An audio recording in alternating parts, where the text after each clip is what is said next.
Good evening, good afternoon, good morning, wherever you are in the world. Our audience cut across the globe. So when I come in like this, I always try to introduce everyone. Thank you for joining us on this special edition of, and I use this is a real special edition of Broken Not Shattered. My guest today is someone that I came across in one of my early hours of the morning, um, downtime watching on Instagram, and I don't spend a lot of time on social media, but this particular day I did, and the energy coming from my guest this morning or this afternoon, this evening, depending on where you are, was just tremendous. Instantly, I started following her, and I found out that she has a story that I believe personally that will inspire, uplift, encourage, and definitely transform a lot of listeners today. So wherever you are, just sit back, and I'll like to introduce my guest, no one else but the one and only. Yes, it's her. Rantiade, how are you there? Oh, it's a pleasure to be with you. I'm honored Welcome. to be able to join you. Thank you. Welcome to Broken Not Shattered. So uh, the name is Rati Ade, Ronti Ade. Ronti Ade. Yeah, Ronti What is Ade. what does Ron? Okay, Ronti Ade. Hey, thank Let you. me feel like a Niger boy, right? Ronti Yes. Ade. Okay, okay. Oh, What? dig deep. You'll get there. You'll get there. All right, Ronti Ade. What does that Hey. name mean, sister? Yeah, thank you. Rantiade is Yoruba. It means remember the crown, and it's a significant name to me. I have seven names actually, so there are many options to choose from. But at this stage in my life, the name represents who I am as a person, who I'm striving to reflect in the world.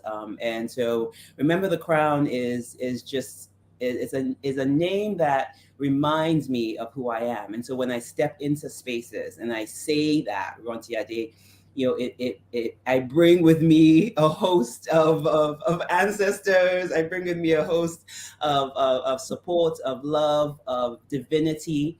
And so when I walk into a space, it means that I come in as someone who knows who I am, is confident in who I am, is very grounded in who I am, and I'm able to contribute. I'm the solution to whatever the problem is, and it's just a name that brings me a lot of confidence, and it's also quite inquisitive because I think a lot of people tend to ask me, what it means, and so it's an opportunity to share more about Nigerian culture and my background.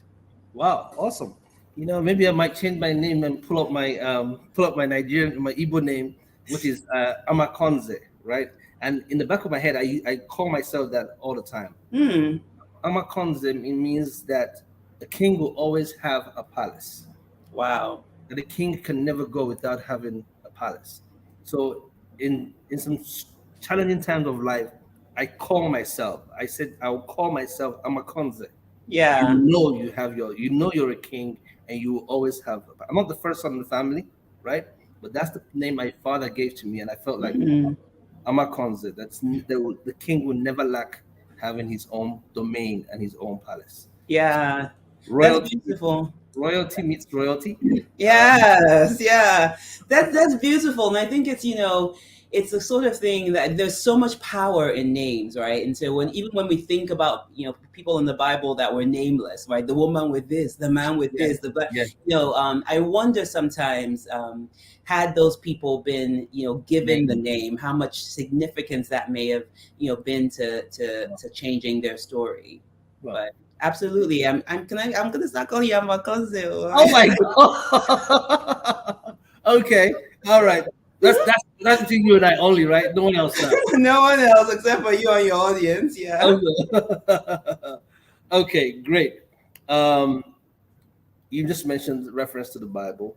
For those who don't know who you are the daughter of the, and I use the word "the" in very strong terms, Bishop Benson Idahosa, um, And and Margaret. and Margaret. I'm Margaret That's Benson right, and, Idahosa. and Margaret Idahosa. I think I met your mom in Benin. What was that? 2020, yeah, 2019, I think. Yes, yeah. I was in Benin for an event um, with Captain, one of your family friends. He was opening this great farm. Don't worry, it's okay. You will never know. I Yes, know him actually. He passed. yeah, Was passed away. That's great. Yes, he Mhm. passed away. May his soul rest in peace. And Yeah. he had this awesome farm, and then we were all there because my company was helping put some things together for them. And your mom blessed the whole thing, the farm that day. And then your dad, I met him when I was a young boy in London. Oh And wow. yeah, he was preaching in the church in Finsbury Park, and I was sitting in the back, and I was listening in awe that who in the world is this? And here I am speaking to the offspring of uh, Benson-Idahosa. What was life growing up in that environment for you as a child? Well, there were levitations every day. There were miracles every day. Everybody's walking around speaking in tongues. Real work. Nobody spoke English. No, it was very, it was very normal. I think people are almost disappointed when you tell them that my dad was actually just a regular human being. Wow. But I mean, to us, he was just he was just a dad, and I think I didn't actually understand the import of his life, the gravity of his life until after he passed away. I was 22, I believe, when he died in '98, and it was at his funeral that I was like, oh, this guy was. This guy was something. This guy was something. It was more than something. Yeah, yeah. Because to us, he was It just was daddy, just that. and he was somebody that would push us when we needed to be pushed. So, he would love on us when we needed to be loved on, and but he was, as I started to get older, I think is when I started to really understand, how much of him is actually within me, and because a lot of people say I look like him. I don't necessarily see it all the time. I think I'm The somewhere. smile, the smile, the smile. Yeah, I that's don't. that's that's Bishop Ibadan's smile. Yeah. Yeah, people say that, but I don't necessarily see it. But I know there's a lot of his character within me, and I think one of the things I was most impacted by from both of my parents is just growing up with a sense of commitment to community, the idea that your life was intended for service, and that when you do anything less than that, you do your life a disservice in many ways, and also not having this sense of entitlement, which I think is very rare for people growing up in some level of privilege, right? And my parents taught us that if you want good things in life, you are going to work hard for those things. And I was fortunate enough that they put us in a position, particularly when it came to getting well educated, to be able to do that. Wow, that's interesting. So life was just there was no turning water into wine in the house. No, no, Yeah. There was no turning it was water just into wine. dad and mom in the house. But you see, your parents have left a huge legacy for you, and the rest of your siblings. Their footprints are all over the place, all over the world. And here you are now, um, taking charge in your own way. Like you said, your life is about service. Legal background, barrister in the UK, lawyer out here in the US, and then all of a sudden, you decided to start your own ministry.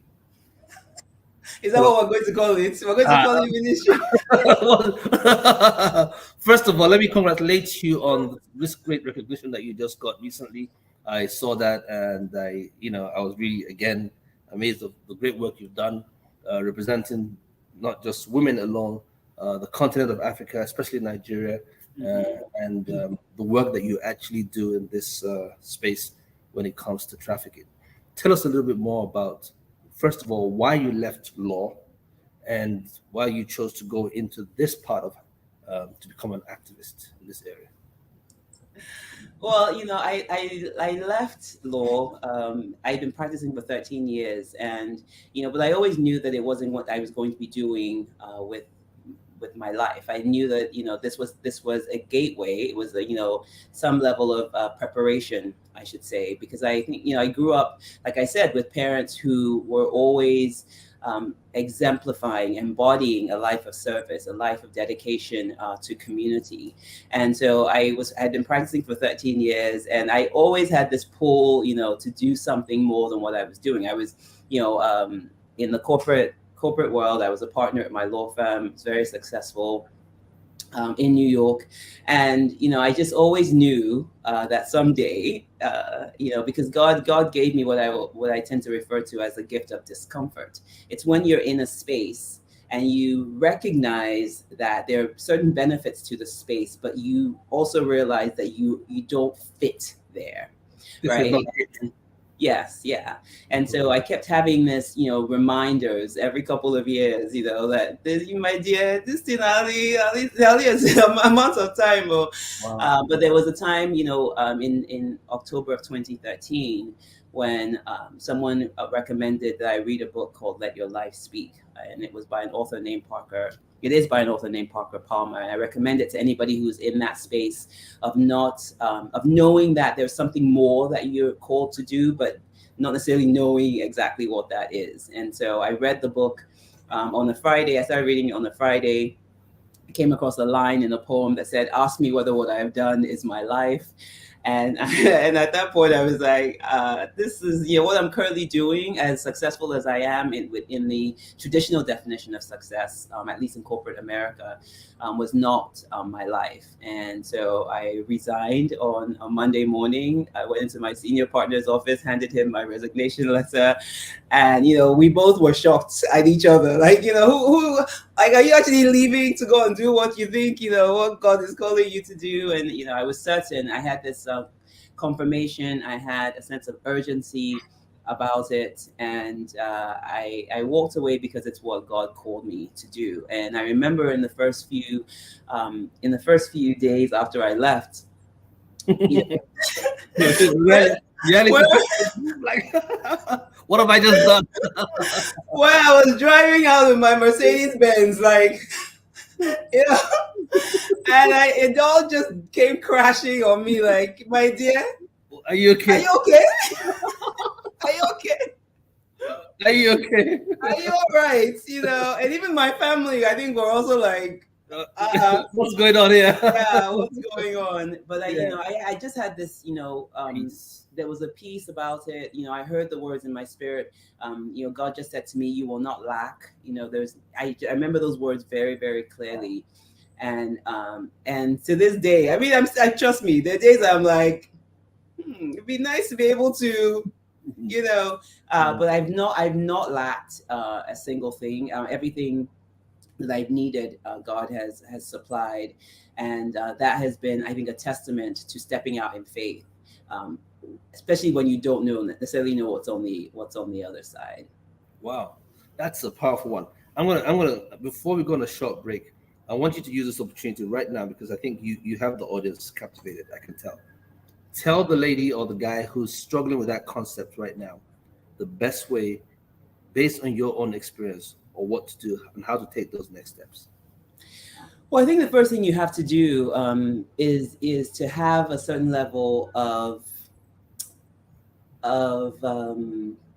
confirmation, right? There has to be, ensure that there's something within yourself that is leading you in a certain direction. Because I think a lot of people, they tend to mute a lot of the of that spirit.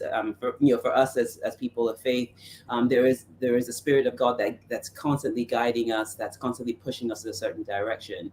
But I think there's a certain level of courage that you have to be able to give voice to amplify what the Spirit of God is saying to you. And I think once you have that, then the next thing that I would do is just to take the next small step, take the next small logical step. Let me add logical in there. The next small logical step, because I think that's where a lot of the fear is, right? Because a lot of people think, oh, I just have to do this big thing. It just has to Right. be once I hear from God, let me just do the next, and it's just this big revelation. And it doesn't always come like that. The next logical step may be you going back to school. The next logical step may be you getting a mentor, right? The next logical step may be you starting to save, you know. So I think that's that's not necessarily something that people talk about all the time, right? Because you tend to hear the success stories and you just hear from beginning to, oh, look where I am now. But that's not necessarily a reality. So I think, once you get the confirmation within your spirit, take the next logical step. And, those would be the first two things I would say that you needed to do. Wow. Well, I hope someone just got that from, I guess, this afternoon or this morning or this night, wherever you're listening, that, actually that the first logical step, I think I like the fact that you put in that word logical, because sometimes people just leap based on what they hear, but the journey is huge, and they don't tell you. Maybe they show you point A to point Z, but no one shows you what goes on in between. Mm-hmm. We're going to take a short break, and then when we come back on Broken Not Shattered, we're going to continue with this conversation. Sit tight wherever you are, and see you soon.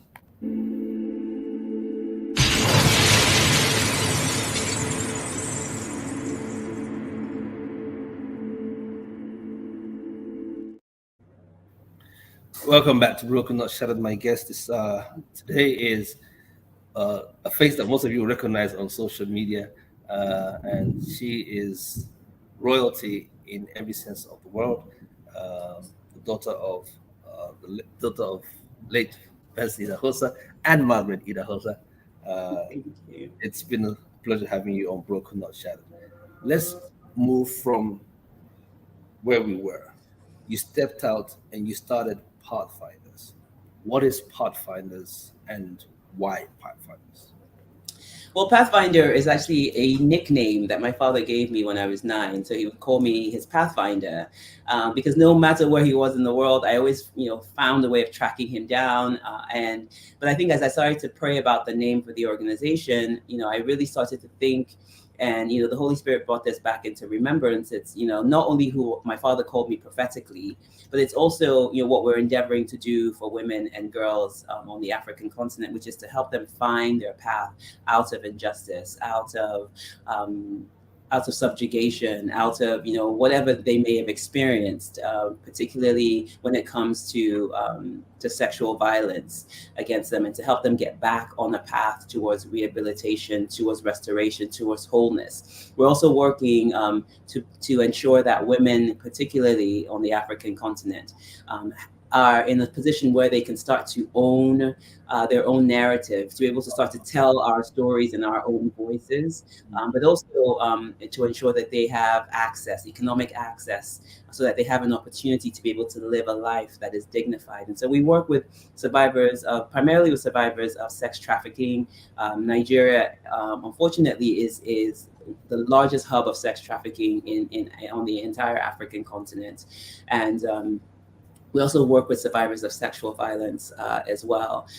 But most of what we're essentially trying to do is providing a lot of not just rehabilitation support, but also on the prevention end, right?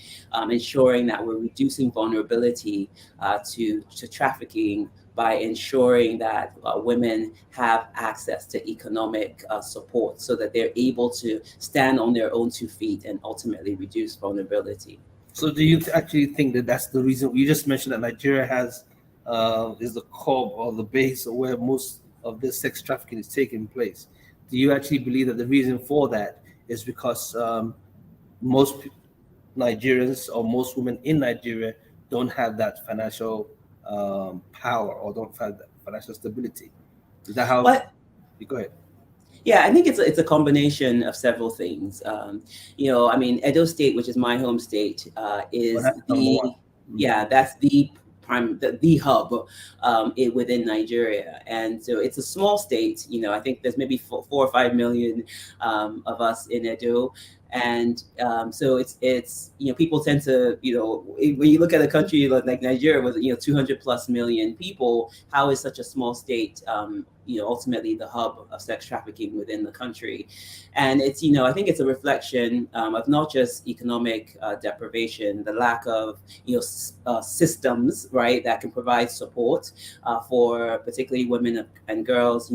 There's also the issue of patriarchy, the subjugation, to a certain extent of women, but the lack of social structures primarily is the issue. So if someone were to have, grow up in abject poverty and then have one parent die, there's not there's not structure that will really allow for a soft landing, right? And so that then creates vulnerability to trafficking that the majority of people within that demographic are not able to recover from. So it's not a question of Sister Amanda went over to Italy and has established a good life per se, and she's now saying to her sisters back at home, "Hey, come join me," because that's the general perception most people have, that it's actually a question of somebody has gone over there and is now bringing the rest of the crew to come and join them there. So you're saying that it's actually a little bit more than that?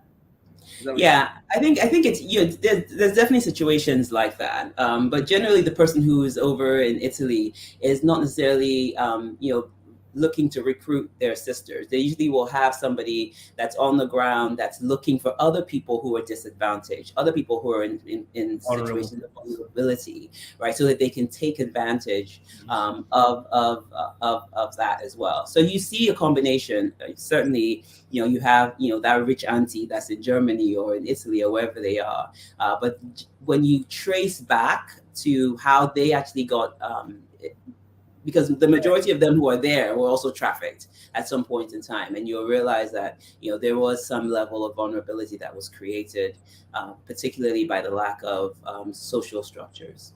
So then it boils down to modern day slavery.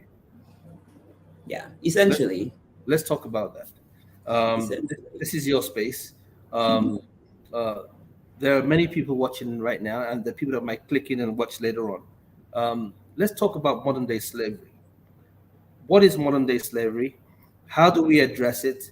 And how do we get the Western world, for those of us who are out here on this part of the world, the globe, to speak up and say, hey, this thing that we've had before centuries ago is showing itself up, but it's moving in a different dimension altogether.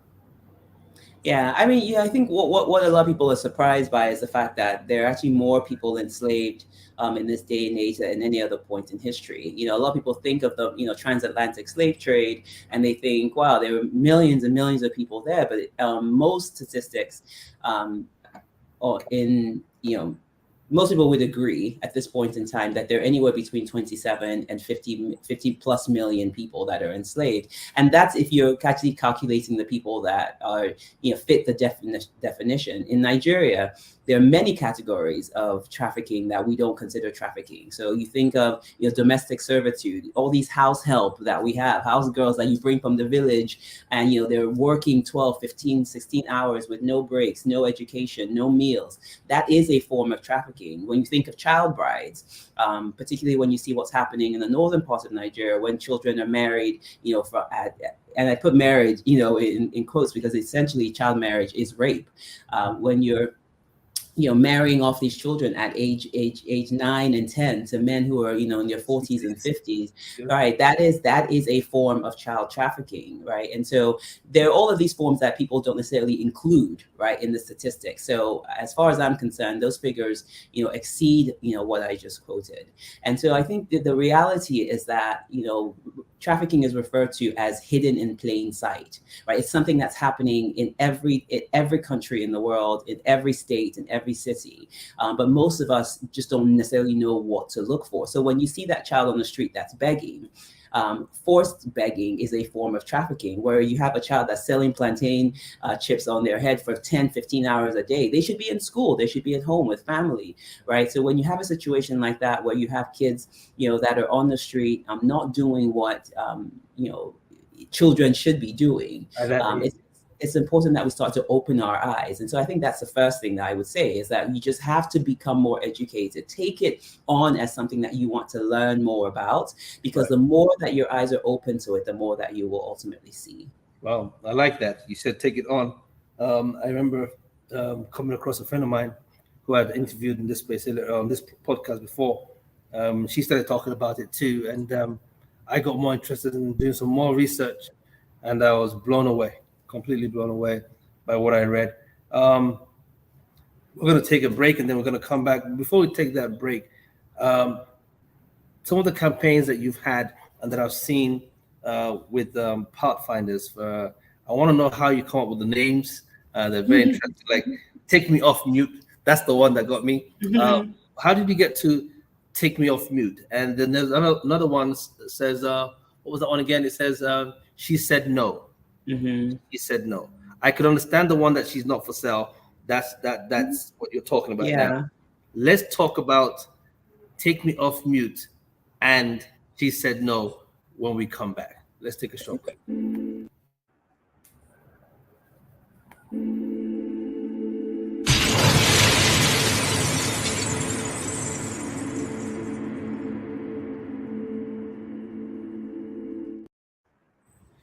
She Said No. Let's talk about That was one of our, it is one of our longest running anti-rape campaigns. And it's, I think, a lot, it really stemmed from, the idea that, no doesn't mean try harder, which I think a lot of people tend to confuse. When you're in a situation where people are asking, where you're seeking consent, right, perhaps to have sexual intercourse with somebody, and the woman is telling you no. A lot of people will just continue to try to coerce, and ultimately that is where the lines then get blurred, and a rape could potentially happen. And so we started with that campaign because we wanted to get people to understand that no is a complete sentence, right? It's not, there's no ands, buts. And if a woman is telling you, I don't want to proceed, I don't want to move further, or boy, right? Because we know the statistics, at least in Nigeria, a 1 in every 4 girls is a victim of rape. 1 in every 10 boys is a victim of rape. And so we know it happens to both girls and boys. And, boys are just not socialized to speak up about it, which is very unfortunate because so many of them are also suffering as a result of this. And so that campaign, was really focused on raising awareness about rape within Nigeria. And how well did it do? I mean, it's there are other campaigns out there. Yours is one of them. Has that message got across? Do you think? I mean, here we know that there's more awareness in this part of the world, especially after the Me Too movement. But on that part of the world, do you think that message has gotten across to the society out there in Nigeria or anywhere else in the third world? Yeah, unfortunately not. I don't think, what you still continue to see is, victim blaming and victim shaming. Society in general, particularly Nigeria, has adopted this mindset that if a woman claims that someone has assaulted her or sexually assaulted her, that there's some justification for why that assault potentially happened. What were you wearing? What were you doing there? Why were you drinking? Why? I mean, there's all of these questions that ultimately then shift the blame and the focus to the victim as opposed to the perpetrator. There's also rules, laws within our society that allow for the proliferation of rape. So, until, the Violence Against Persons Prohibition Act from just a few years ago, it was actually not illegal to rape your wife, right? You're allowed to, according to the law. And, there were circumstances where the law has actually allowed for it. So you have, we have a Child Rights Act in Nigeria that prohibits, the marriage of children under the age of 18. There are several, states within the northern part of Nigeria that have refused to adopt the law. And so you see society itself, even, in religion as well, allowing, for instances where that will, that either cover up or put people in situations where they feel powerless to be able to speak out against the man of God, right? And so you see it reflected in our laws, in our customs, in our traditions. And so when you have a society that shrouds rape in the way that it does and protects rapists, you're not going to see the sorts of change that campaigns like ours are trying to effect. Wow. take me off mute. Let's talk Yeah. about what's up with that one. Yeah, that was a, again, I think that stemmed from, me hearing a lot of people saying, oh, applauding us for, for the fact that, we're a voice for the Speaking of, voiceless, right? And I'm like, no, nobody's voiceless. Like everybody has a voice, right? So don't go around applauding anybody for being a voice for the voiceless. Everybody has a voice. A lot of voices are just are muted in many ways, right? They're not given space to be amplified. And so what we do is step in as an amplifier, right, of voices. And so that's what that campaign was really about. Nobody is voiceless. How do we start to ensure that the people whose voices have been systemically muted or muted by individuals in their lives start to take their power back? How do we start to empower those voices to be able to be in a position where they feel strong enough to be able to speak out, particularly against whatever it is that they're going through? well, so that's what the campaign was all about. So let's just take you off Right. mute for a second now. I read something. I read something recently, and I'm going to try and take a little bit of it. July 21st, 1991, a day that ultimately awakened my soul to the stark reality. Okay. What was that all about? I maybe perhaps you can remind me because I feel like I've had a lot of days I've awakened my soul. But I think you were talking about having grown up in a family that you were sheltered as a child, and you thought that everything that went on in the Idahosa family was the norm outside, and obviously, like any sheltered child, you come up feeling free and think that everyone is as pleasant and nice as it was at home, and then you found yourself in a situation or in a relationship or some sort, or something happened to you where there was some level of abuse that took place. Yeah. A lot of friends around me, my few, especially women I've spoken to, have gone through very traumatic experiences, and they just don't have the face to come out and talk about it.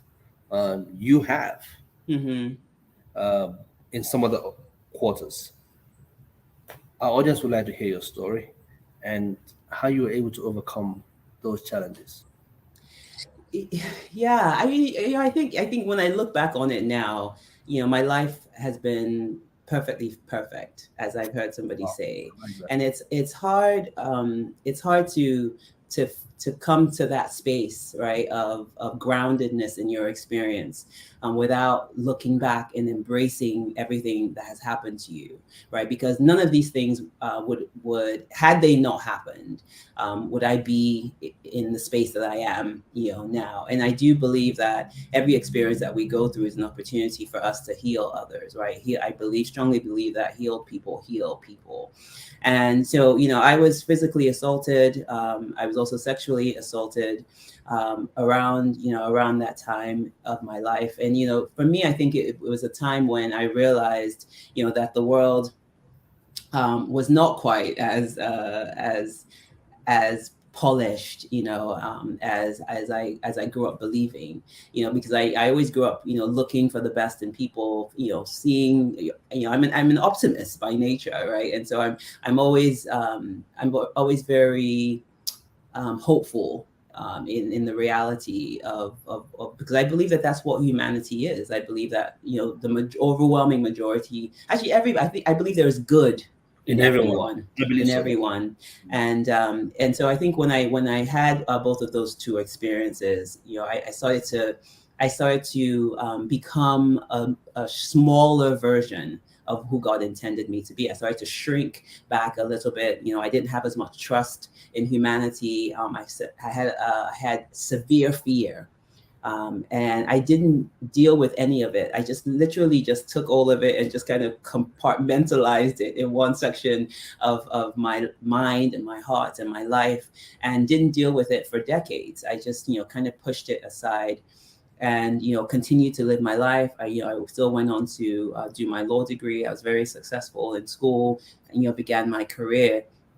And then I think I realized at a point that this was something that was affecting me, because the truth is that any sort of trauma that you encounter, if you don't deal with it, it will deal with you, Yeah. right? It will deal with you. And trauma is always seeking an outlet. It is always seeking validation, right? Because it's something that your body holds on to, right? Whether it's mentally, physically, emotionally, it will eventually affect your life. And so I think once I recognized, particularly when I got married, that this was something that was certainly affecting me in my marriage and in other relationships that I had experienced even prior to getting married, I recognized that it was something that I actually needed to face and address. Let's talk about how it affected you in marriage. How did it really affect you? What I mean, experience that you must have, for lack of a better word, bottled down. Like you said, it Yeah. keeps trying to bubble itself up, and I know exactly what you're talking about. Keep trying to show its head up, but you keep on shutting it down, and then it begins to play out because it must find its outlet one way or the other. How did it impact your marriage, and what was the outcome of that? Yeah, yeah, I would definitely say trust for sure. I don't think I ever felt safe in many ways. Physically, even though this was someone who had never given me a reason to feel unsafe. But I think whenever you go through anything traumatic that transforms you, right? If you don't address it, you then see it reflected, and so you're almost making other people pay, right, for Right. things that that they had Somebody else did. absolutely, yeah, have absolutely nothing else, had nothing to do with them in many ways. And I'll give you one example where I remember I was driving um, with who is now my ex-husband at the time, and he had made a decision or a choice. We were going to go out with for dinner with some friends, and he hadn't spoken to me about it, and he just made a decision for both of us, believing that it wouldn't be a big deal, but I felt this really strong um, I started believing that, oh, this is someone who's trying to control me, somebody who's trying to take away my powers, and it was just this completely irrational response to something that potentially was very minor. But that was a small example. But I think being in spaces where I wasn't able to take up the space, I didn't have the level of confidence. I was a much smaller version of who God intended me to be in my life. And so I think, well, as soon as I started to see all of this start to happen, I started having some level of awakening within myself, because I don't think that you ultimately become who God has intended for you to be without addressing some of these things that have happened. Because the reason why that's so important is because they then become part of the healing work that you ultimately do, right? And so whether it's through my organization now, or through conversations I have, or through the use of my social media, these are all things that I've been fortunate enough to experience, because they have a way of connecting me to people. Because trauma has a way of speaking, right? Mhm. Even when words aren't being said. Right. Yeah, yeah. But you So, had mentioned earlier about understanding what I mean about things being bottled up. What did you mean by that? well, I've been through my own experiences too when it comes to that. In the sense of I had been married before and gone through a very traumatic divorce, and it was so painful Are you because sure you're still going to heaven? Eh? I am going to definitely forget what the Nigerian church is talking. They don't have a clue. They don't. People are reading their Bible upside down. Don't It's worry. not just a Nigerian church, though. It's Well, everywhere. okay, yes, but you see, that's what the church does. The church has done a lot of disservice when it comes Hmm. to this, and I know that a lot. And I'm not an advocate for divorce. I'm actually very much pro marriage, in spite of my own experiences. Um, but it gets to a point where people are literally bottled up in a relationship that is extremely toxic, and they are miserable, they're unhappy, they're losing their sense of purpose and who they are. But you still hear everyone saying, oh, you can't do that because you can't do that Hmm. because it's violent, it's aggressive, it's dangerous. Oh, And I think this is the one that hurts me the most is when people say we're staying for the kids. Well, if you're Yeah. staying for the kids, and I advise my friends and family and those around me, if I ever have an opportunity to speak to them, if you're staying for the kids, both adults should work towards getting whatever it is addressed. They have, because you see, if you're creating a hellish environment over your own issues, your kids are taking it in, Mm-hmm. right? The kids are taking it in. The kids are suffering because of what you guys are going through. So sometimes it might even be healthier for them that mom and dad are no more together, and there's peace around them, and there's some order and some stability, that where that love can be genuinely shared. If not, you're going to raise up timid kids. And I see it every time. I say, why are you here for the kids if the same kids you're here for are taking all this abuse that parents have gone through? And so I've Mm-hmm. seen it happen in my own personal life and gone through a lot of the healing process. And so I stand and I speak about it very openly. Um, Mm-hmm. Sometimes I see a little residue that I thought must have been addressed that hasn't been addressed. I'm like, okay, so this is where we go back into therapy or counseling. And most of the time the church does not encourage therapy. They would ask you to go and sit down with someone who might have an understanding of the word of God per se, but might not have the clinical experience on how to interpret what you're actually going through, and might misguide you in those things. Now, I say this carefully because I operate both as king and priest in in my own world. So I don't want anyone to start DMing me saying, "Hey, you said this and you said that." I just said, Yes. pro marriage, right? I don't believe in divorce. I have been impacted by it, but if the relationship is completely broken down, it is better for both parents to find a way to live peacefully apart than to be in this hellish relationship. And that's just my experience. So yeah, Thank you. Thanks yeah, for yeah, sharing yeah, that. yeah. I talk about it all the time. I'm very careful now because people, I think I'm now taking shots at them. So I don't use my platform for that personal reason. So, Yeah. but I'm very transparent about the pain and what I went through. I remember one time I was talking about this on the show, and tears started coming down my eyes. So because I'm human, right? I'm human, Yeah. and this whole idea of men don't cry. That's a different story altogether. I don't know where that came from. That's from the pit of hell. Because some real people Yes. cry. Real Yeah. people cry. It's been a pleasure talking with you and catching up. It's been so long that I wanted to sit down and talk to you about several different parts of your life.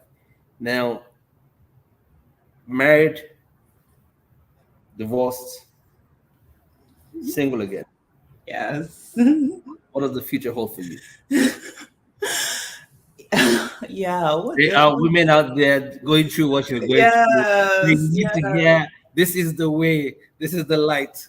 Speak. Yeah, I think, there are a couple of things I'd like to say about that because, particularly coming from not just Nigeria, right, which is a very hypocritical society in many ways, but also coming from the family that I did, right, that I do. And the idea of being a divorced woman, from from the great Idahosa family, like a paradox. Like how is that Possible. even possible, right? Yeah. And I get I get people who make all sorts of comments about it, pretty often, particularly because I'm very outspoken. Uh, on the issue of divorce, and I think like you, I believe in the union of marriage, but I also believe that there are circumstances where no one should have to endure, physical, mental, emotional, financial, any sort of abuse, right? And I do a whole teaching series about it, particularly in my church and the platform through the platforms that I've been given. And so I think the first thing I want women who are listening, if you're in that situation, to understand is that you're not in sin, right?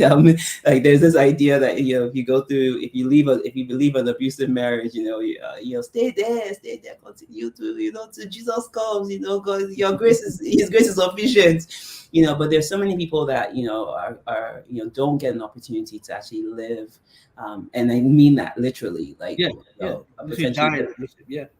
but potentially could get killed. But it's not just the physical death, right? I mean, if you're in a situation where you are hearing and listening to verbal abuse, emotional abuse, and you're being degraded to a point where you don't feel like a reflection of the image and the likeness of God, there's also something very wrong with that. And so I'm all for therapy, I'm all for counseling. I believe that people should be given an opportunity if they are taking it seriously to change.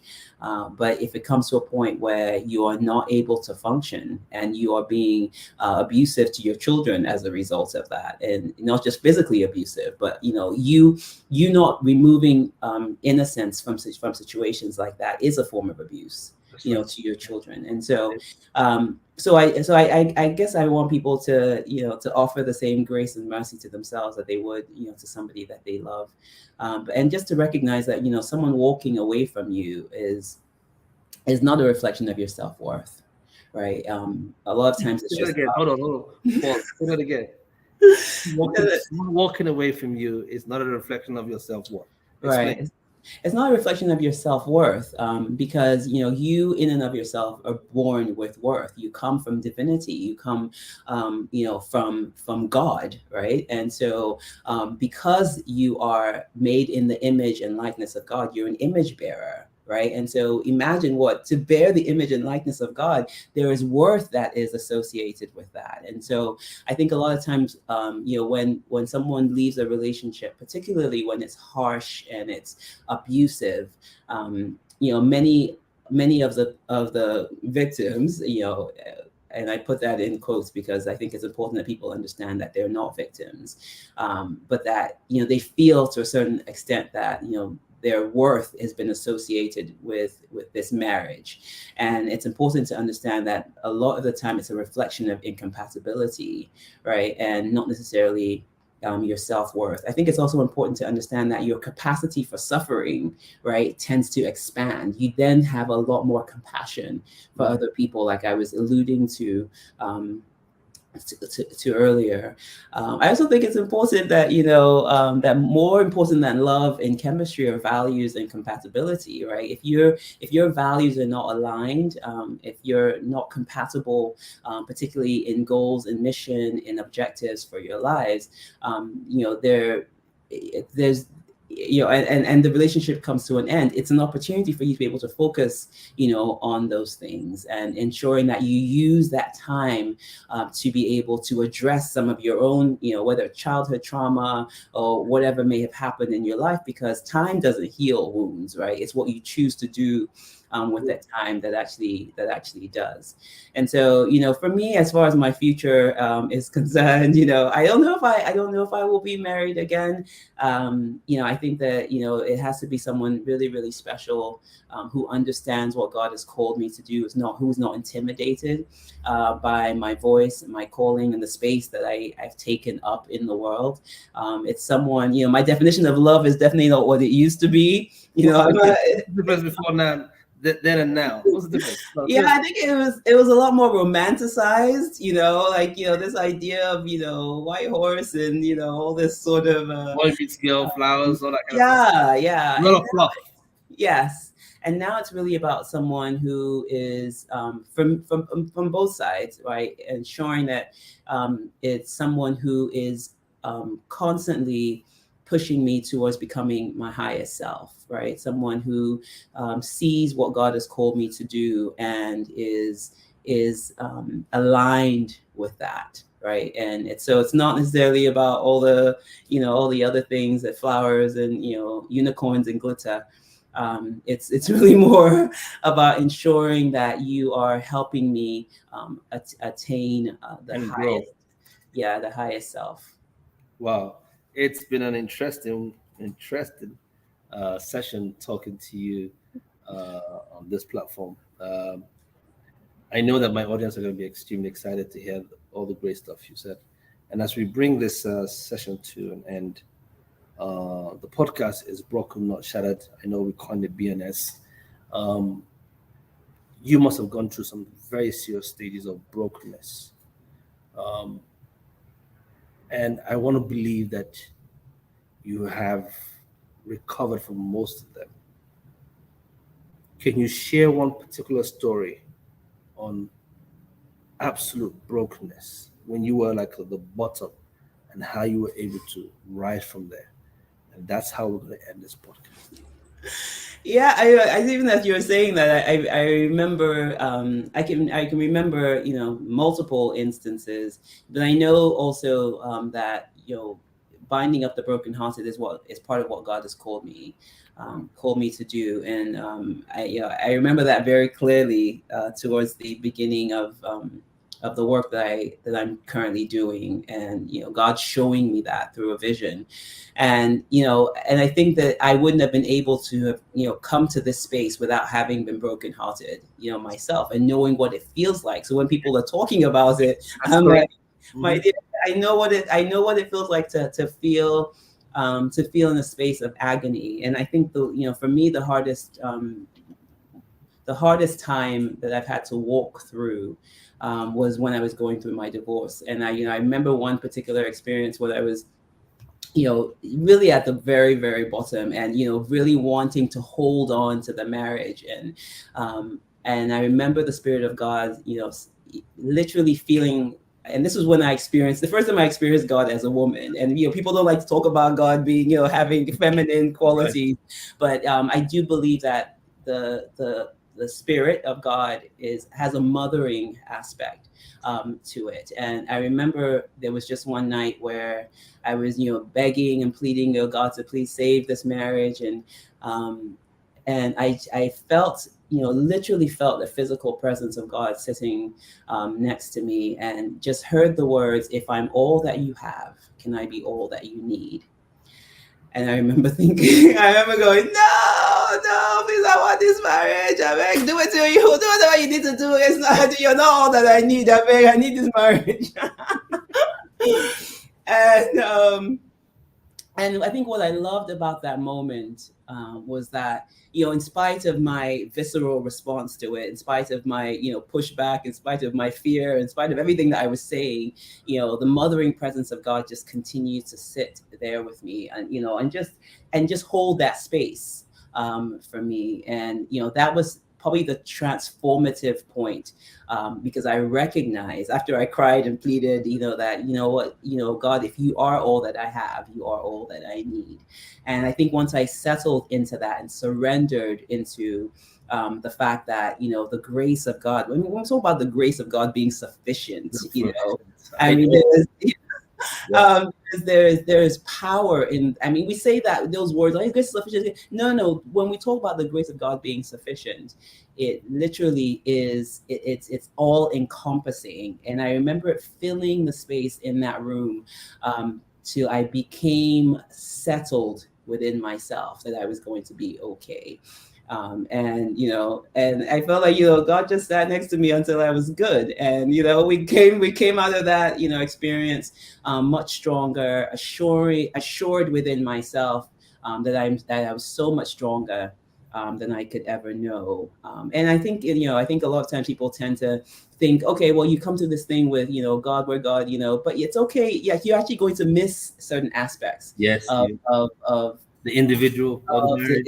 yeah. But I think also one of the things that God showed me through that is that the thing that you ultimately miss is actually within yourself to develop, right? And so it's an opportunity for you to be able to recognize things that you can begin to cultivate within yourself. But yeah, I allowed myself to lean into the pain, as opposed to masking it, with somebody else, or with something else, because I think that's where your healing truly begins, because you're able to silence all the noise around you till you can just hear the voice of God, and that voice will always assure you that you are more than enough.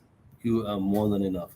I remember my situation was I did the whole breaking down and crying and just wondering, like, hey, I am in ministry, so why am I going through this ordeal? Married to a born again Christian woman. Why? What is this really all about? I couldn't picture what was going on, but I knew everything was happening so fast. And I remember the day of the divorce because eventually I tried to make it work, and they were so adamant at that time. And then I went to court, and I remember just walking into the toilet before I went into the courtroom, and I'm carrying this heavy chest all this time, and I broke down and I cried and I cried and I cried, Mhm. and all I could just hear was I had music in my ear, and it was Donnie McClurkin's "All You After You've Done All You Can Yeah, Stand, Just yeah. Stand," and I just bawled out. I didn't know someone else was in the toilet, right? So the guy jumps out like, "Is everything okay?" So I cried, I cleaned myself up, washed my face, and went in there, and I did as I will. And Mhm. I remember that night he said, "I've allowed you to see the joy of marriage, and you have experienced the pain of divorce, and I'm going to use it for my glory." So yeah, I can relate. Um, Yeah. Rantiade, Mhm. thank you for actually um, answering the opportunity to be a guest on this particular show. Um, Normally, we have three words that we normally close out with, but you know what I'm going to use? This is broken, not shattered. Do as it as you may. Yeah, so That's your that's your favorite Ashe, line. Ashe and Amen and Ise, all of it. Do it as you may. Thank you so much for Yeah. being gracious enough to come on. I know you're a very busy woman, and we wish you all the best. I'll try and stay in touch. And thanks again for joining us at Broken Not Shattered. Thank you. It's my pleasure. Thank you.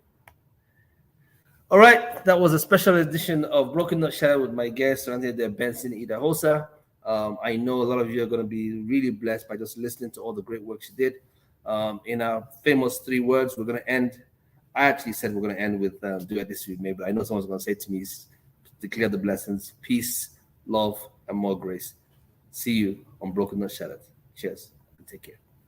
And if you have any need, please follow us on any of our platforms. We are constantly looking for um, folks who want to hear these stories. Like us, share, click on the notification. Take care and God bless.